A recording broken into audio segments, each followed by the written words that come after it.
नमस्ते. आज आपण पृथ्वी गोल याच्याविषयी काही माहिती घेणार आहोत. काही संकल्पना आपण समजून घेणार आणि याच्यावरती कशा पद्धतीने प्रश्न येतात ते आपण पाहणार. हे भूगोलाचे संबंधित ज्या ज्या स्पर्धा परीक्षांच्यामध्ये भूगोल येतो त्या सर्वांना लागू पडतं.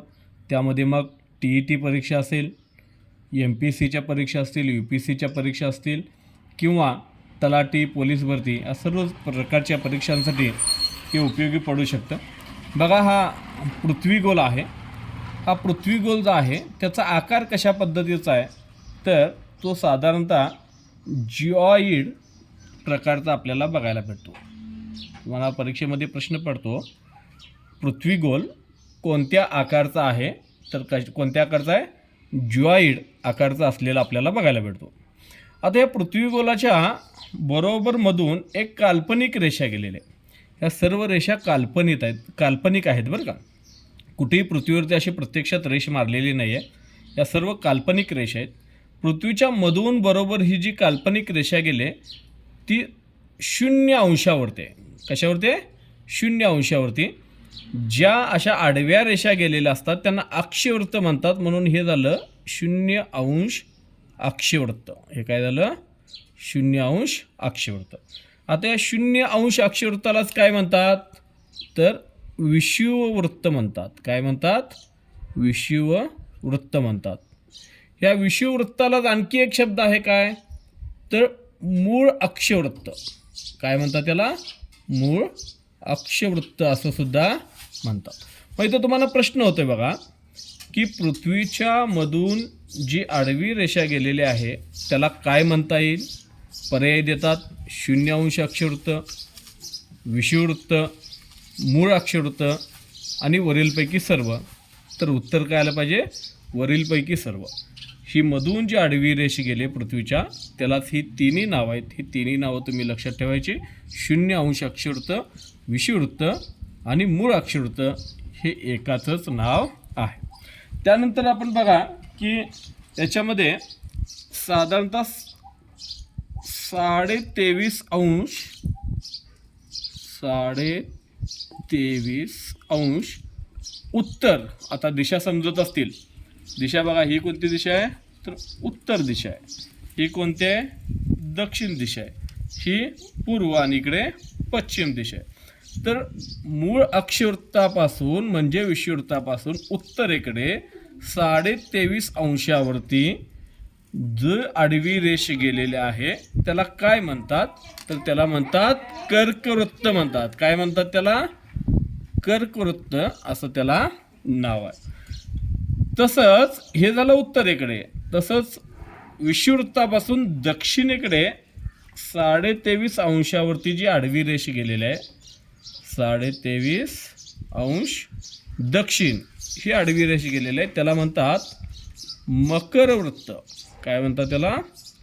मकरवृत्त म्हणतात. त्याच्यानंतर बघा, विषुववृत्तापासून उत्तरेकडे 66.5 अंशावरती किती अंश? 66.5 अंश उत्तरेकडे जी रेषा गेलेली आहे त्या रेषेला आर्टिक वृत्त म्हणतात. काय म्हणतात? आर्टिक वृत्त म्हणतात. आर्टिक वृत्त म्हणतात.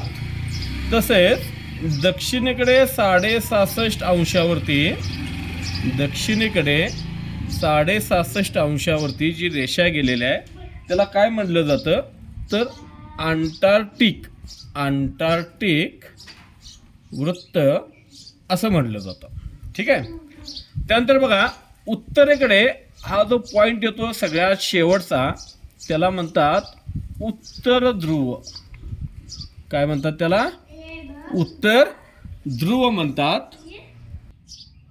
तसेच दक्षिणेकडे हा जो शेवटचा पॉईंट येतो हा 90 अंशावरती येतात बरं का.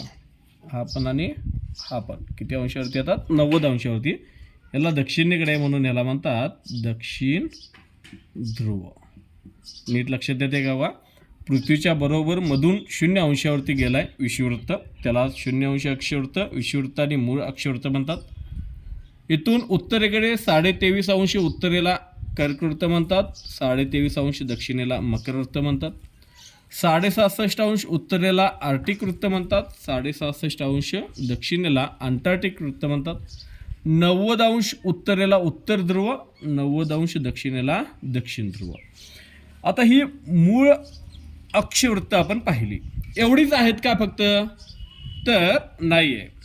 ही जी मधून जो विषुववृत्त गेलेला आहे याच्या उत्तरेला 90 अक्षवृत्त आहेत आणि दक्षिणेला 90 अक्षवृत्त आहेत. 90 अधिक 90 किती झाले? 180 अधिक मधून गेलेला हा मूळ अक्षवृत्त जो आहे तो एक त्याच्यामध्ये मिक्स केला तर 181 अक्षवृत्त आहेत. किती आहेत? 181 अक्षवृत्त आहेत आणि सगळे समान अंतरावरती असतात, हे आपल्याला लक्षात ठेवावं लागेल. आता ह्या अक्षवृत्तावरून काय ठरतं? तर बघा, विषुववृत्तावरती सूर्याची किरणे लंबरूप पडतात. विषुववृत्त हा जो मधून गेला आहे याच्यावरती सूर्याची किरणे लंबरूप पडतात, त्यामुळे इथं उष्णता कमी असेल की जास्त असेल? स्वाभाविकच आहे, सूर्याची किरणं लंबरूप पडत असल्या कारणास्तव उष्णता ही जास्त असल्याने हा उष्ण कटिबंधाचा पट्टा आहे. कुठला? हा 23.5 ते 23.5 उत्तर दक्षिण हा संपूर्ण जो पट्टा आहे हा सगळा काय आहे? हा पट्टा उष्ण कटिबंधाचा पट्टा आहे. त्याच्यानंतर बघा 23.5 उत्तर ते 66.5 उत्तर हा जो पट्टा आहे तो समशीतोष्ण आहे. समशीतोष्ण आहे. तसाच दक्षिणेला 23.5 ते 66.5 हा सुद्धा पट्टा कसा आहे? समशीतोष्ण आहे. समशीतोष्ण, सम म्हणजे समान, शीत म्हणजे थंड, उष्ण म्हणजे उष्ण, म्हणजे उष्ण आणि थंड हे दोन्हीचं कॉम्बिनेशन तुम्हाला इथं बघायला भेटणार. त्यानंतर 67.5 उत्तर ते 90° उत्तर म्हणजे आर्टिक वृत्त ते उत्तर ध्रुव हा शीत कटिबंधामध्ये येतो.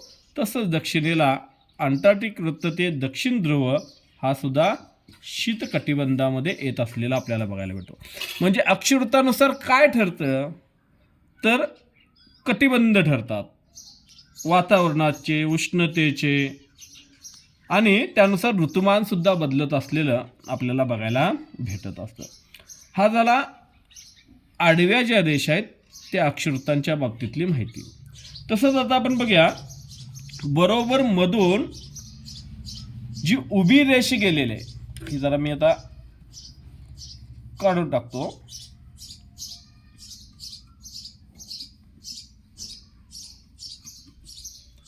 तर मधून जी उभी रेष गेलेली आहे त्या उभ्या रेषेला काय म्हणतात? तर रेखावृत्त म्हणतात. काय म्हणतात? रेखावृत्त म्हणतात. ही मधून जी गेलेले आहे ते 0° गेलेले, 0° रेखावृत्त त्याला म्हणतात.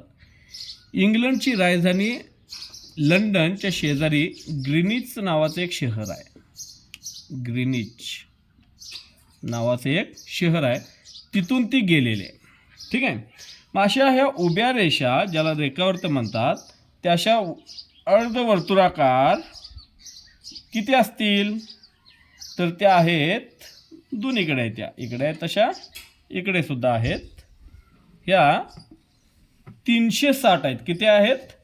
360 रेखावृत्त आहेत. हे तुम्हाला परीक्षेमध्ये विचारलं जाऊ शकतं. अक्षवृत्त आपण बघितली ते बघा 181 आहेत, तर रेखावृत्त किती आहेत? 360. याच्यामध्ये सगळ्यात महत्त्वाचं काय असेल तर ह्या ज्या उभ्या रेषा आहेत म्हणजे रेखावृत्त आहे त्याच्यावरून काय ठरते? तर वेळ ठरत असते. काय ठरते? वेळ ठरत असते. आता हे दोन जे लागूनची उभ्या रेषा असतात म्हणजे रेखावृत्त असतात त्यांच्यामध्ये अंतर असतं 15 अंशाचं. अंतर किती असतं? 15 अंशाचं. आणि त्यांच्यामध्ये कालावधी किती ठरत असतो? तर 4 मिनिटाचा कालावधी दोन्हींच्या मध्ये असतो. मग परीक्षेला प्रश्न विचारत असतात की कोणतं तरी एक ठिकाण देतात आणि ते ग्रीनिचपासून म्हणजे मूळ रेखावृत्तापासून पूर्वेला एवढ्या एवढ्या अंशावरती आहे किंवा पश्चिमेला एवढ्या एवढ्या अंशावरती आहे असं म्हणतात. मग ग्रीनिचमध्ये एवढे वाजले असतील तर त्या ठिकाणी किती वाजलेत अशा पद्धतीनं प्रश्न विचारतात. तर आपल्याला एवढंच समजलं पाहिजे, मूळ रेखावृत्तापासून आपण जसं इकडं पूर्वेला जाऊ तसं 4-4 मिनिटाने वेळ ही वाढत जात असते आणि जसं आपण पश्चिमेला येऊ तसं 4-4 मिनिटांनी वेळ ही काय होत असते, कमी होत असते. हे जर का आपल्या लक्षात आलं तर सहजपणे आपल्याला ती वेळ काढता येते आणि त्याचं उत्तरसुद्धा परीक्षेमध्ये आपल्याला देता येतं. दुसरं एक काय तर ही ज्या रेषा आहेत, आडव्या रेषा मगाशी आपण बघितलं, ही मधली जी आडवी रेषा आहे विषुववृत्त, तिचं लांबी किती आहे तर 111 किलोमीटर आहे. किती आहे? 111 किलोमीटर आहे. त्यानंतर हे कर्कवृत्त आणि मकरवृत्त 23.5 अंश उत्तर आणि दक्षिणेवरती जे आहेत त्यांची लांबी किती आहे तर 102 किलोमीटर आहे. किती आहे? 102 किलोमीटर, म्हणजे कमी होत गेले बघा. इथं 111 किलोमीटर, इथं 102 किलोमीटर. त्यानंतर आर्टिक वृत्त आणि अंटार्क्टिक वृत्त याच्यामध्ये लांबी किती आहे तर 44 किलोमीटरची आहे. किती आहे? 44 किलोमीटर. आणि उत्तर ध्रुव आणि दक्षिण ध्रुव हे पॉईंट असतात इथे शेवटचे, कारण साहजिकच आहे 0 किलोमीटर तिची लांबी असलेली आपल्याला बघायला भेटेल. याच्यावरती साधारणतः परीक्षेमध्ये कशा प्रकारे प्रश्न येऊ शकतात त्याचा पण आपण काय करूया, थोडक्यात आढावा घेऊया. इथं मी तुम्हाला काही प्रश्न घेतलेत बघा, त्या प्रश्नांचा आपण काय करूया, विचार करूया. बघा, पृथ्वीच्या मधून जी काल्पनिक आडवी रेषा गेली आहे त्यास काय म्हणता येईल? पर्याय देतात तुम्हाला विषुववृत्त, 0 अंश अक्षवृत्त, मूळ एकावृत्त आणि वरीलपैकी सर्व. तुम्हाला लगेच लक्षात आलं पाहिजे वरीलपैकी सर्व हे याचं उत्तर येईल. बऱ्याचदा काय होतं, आपण पहिलाच पर्याय वाचतो त्याच्यामध्ये आपल्याला विषुववृत्त बघायला भेटतं आणि आपण लगेच ते गोल करून रिकाम होताना तिथं चुकण्याची शक्यता ही दाट असते. त्यामुळे सगळे पर्याय वाचायचे आणि मगच उत्तर आपण शोधायचं. पुढे तुम्हाला विचारतील पृथ्वीचा आकार कोणत्या प्रकारचा आहे तर तो जॉईड प्रकारचा आहे.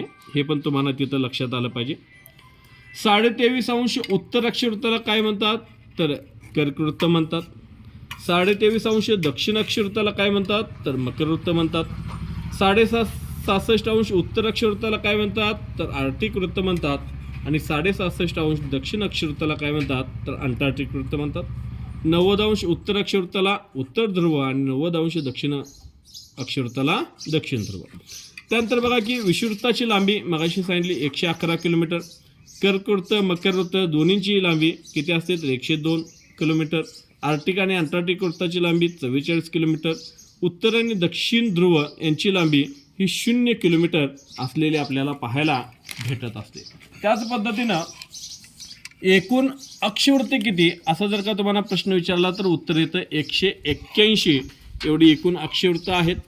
एकूण रेखावृत्त किती तर 360 रेखावृत्त आहेत. अक्षवृत्तावरून काय ठरते तर ऋतुमान ठरते. रेखावृत्तावरून काय ठरते तर वेळ ठरत असते.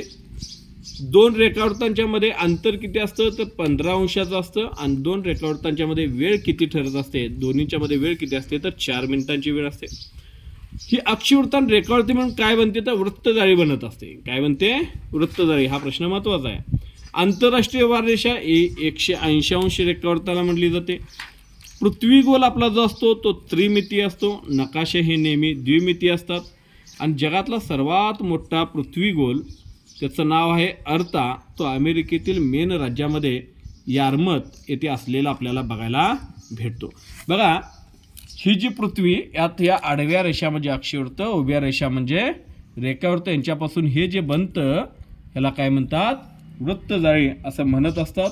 हा असतो पृथ्वी गोल आणि ह्या पृथ्वी गोल जगातला सगळ्यात मोठा एक पृथ्वी गोल तयार करण्यात आलेला आहे. त्याला नाव दिलं आहे अर्ता.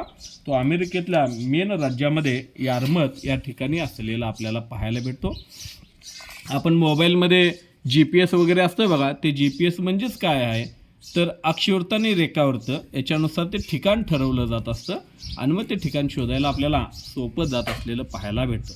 एकंदर पृथ्वी गोलाविषयीची माहिती आज आपण इथं घेतलेली आहे आणि त्याच्यावरती कशा पद्धतीने संभाव्य प्रश्न येतात ते सुद्धा पाहण्याचा प्रयत्न आपण इथं केलेला आहे. पहा, तुम्हाला हा व्हिडिओ कसा वाटला ते नक्कीच कमेंट करून सांगा. कुणी अजून माझ्या चॅनेलला सबस्क्राईब केलं नसेल तर सबस्क्राईब करा, लाईक करा आणि सर्व तुमच्या मित्रांच्यापर्यंत हा व्हिडिओ नक्की शेअर करा. भेटूया पुढील व्हिडिओमध्ये. धन्यवाद.